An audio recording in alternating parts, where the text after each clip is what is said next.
Hello दोस्तों, नमस्कार। आप सभी लोगों का हमारे official YouTube channel exam house में स्वागत है।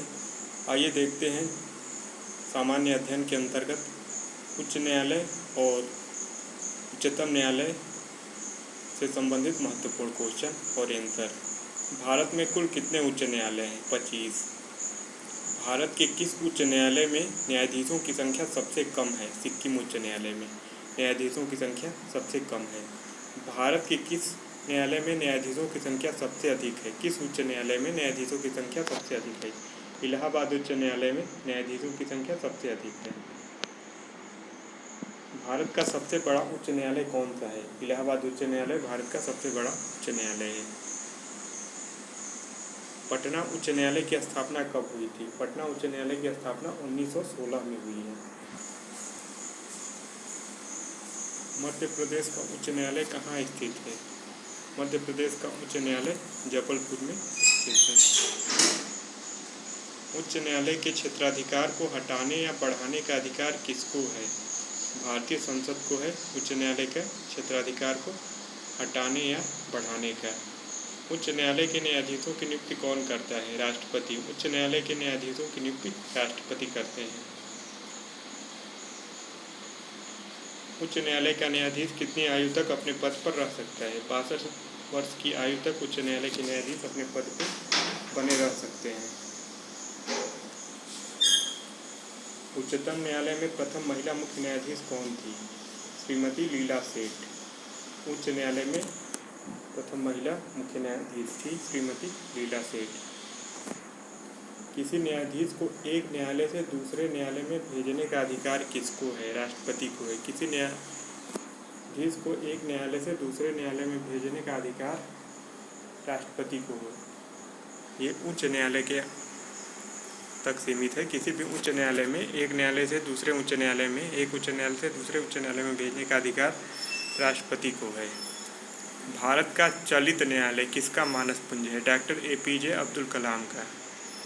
किस उच्च न्यायालय में सबसे अधिक अस्थायी या अस्थायी खंडपीठ है? गुवाहाटी उच्च न्यायालय में सबसे अधिक अस्थायी या अस्थायी खंडपीठ है। केरल का उच्च न्यायालय कहाँ स्थित है? केरल का उच्च न्यायालय जो है एर्नाकुलम में स्थित है। उच्च न्यायालय के न्यायाधीश को उसके पद व गोपनीयता की शपथ कौन दिलाता है? राज्यपाल। उच्च न्यायालय के न्यायाधीश को उसके पद और गोपनीयता की शपथ राज्यपाल दिलाता है। संविधान के किस अनुच्छेद के अंतर्गत उच्च न्यायालय द्वारा दिया गया निर्देश परिवर्तित किया जा सकता है? अनुच्छेद 226 के अंतर्गत। उड़ीसा राज्य का उच्च न्यायालय कहाँ स्थित है? उड़ीसा राज्य का उच्च न्यायालय कटक में स्थित है।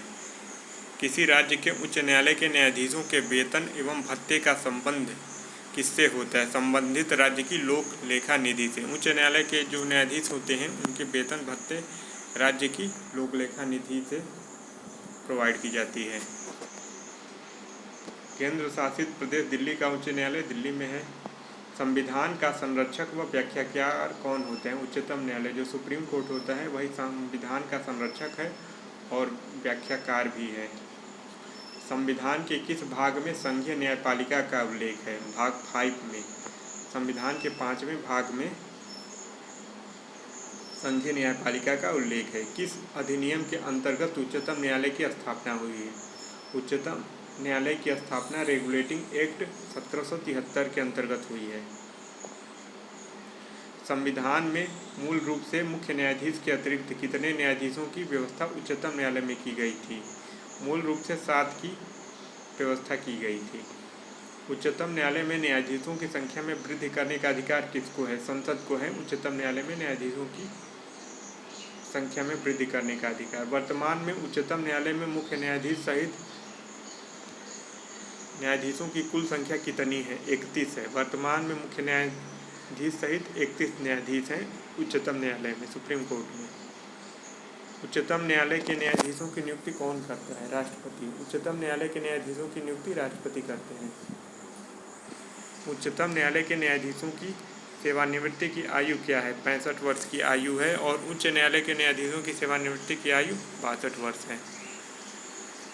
उच्चतम न्यायालय का गठन एवं उसकी शक्तियाँ व न्यायाधीश को हटाने की विधि किस देश के संविधान से ली गई है? अमेरिका के संविधान से ली गई है। जनहित याचिका कहाँ दायर की जा सकती है? उच्चतम न्यायालय में। जनहित याचिका उच्चतम न्यायालय में दायर की जा सकती है। किस अनुच्छेद में उच्चतम न्यायालय को परामर्शदाती बनाया गया है? अनुच्छेद 143 में उच्चतम न्यायालय को परामर्शदाती बनाया गया है। भारत के किस मुख्य न्यायाधीश ने राष्ट्रपति के रूप में कार्य किया है? न्यायमूर्ति एम हिदायतुल्लाह ने राष्ट्रपति के रूप में भी कार्य किया है। सर्वोच्च न्यायालय में न्यायिक कामकाज के लिए किस भाषा का प्रयोग किया जाता है? सर्वोच्च न्यायालय में न्यायिक कामकाज के लिए मुख्यतः अंग्रेजी भाषा का ही प्रयोग किया जाता है। यहाँ पे हिंदी व अंग्रेजी दोनों लिखा है, लेकिन मुख्यतः अंग्रेजी भाषा का ही प्रयोग किया जाता है। भारत में न्यायपालिका स्वतंत्र है। भारत में न्यायपालिका का स्वरूप कैसी है? एकीकृत है।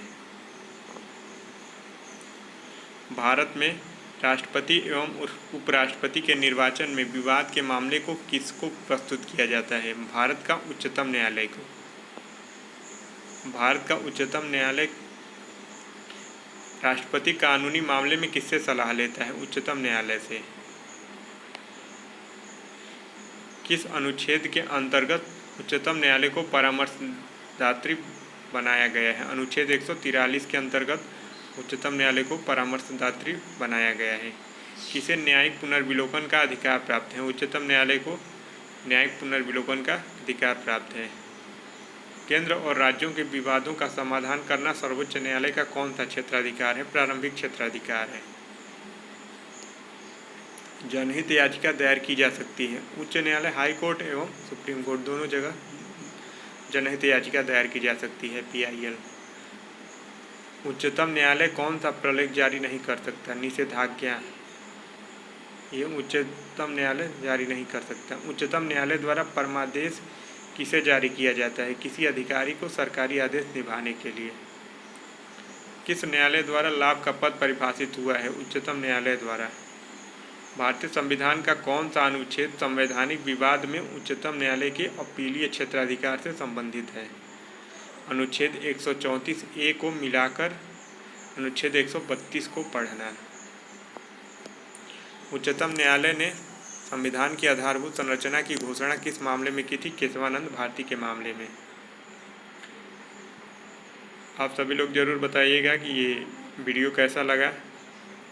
ये वन लाइनर क्वेश्चन और आंसर दोनों का पहला कॉम्बिनेशन डाले हैं।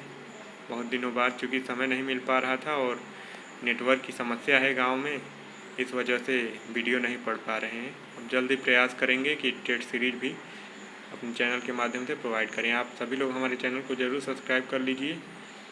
ये न्यायिक क्षेत्र से जुड़े हुए लोगों के लिए महत्वपूर्ण इन्फॉर्मेशन है और GS में सभी के लिए महत्वपूर्ण इन्फॉर्मेशन है। इसको एक बार आप लोग ज़रूर देख लीजिए, आप लोगों को याद हो जाएगा। आप सभी लोगों का धन्यवाद। जय हिंद, जय भारत।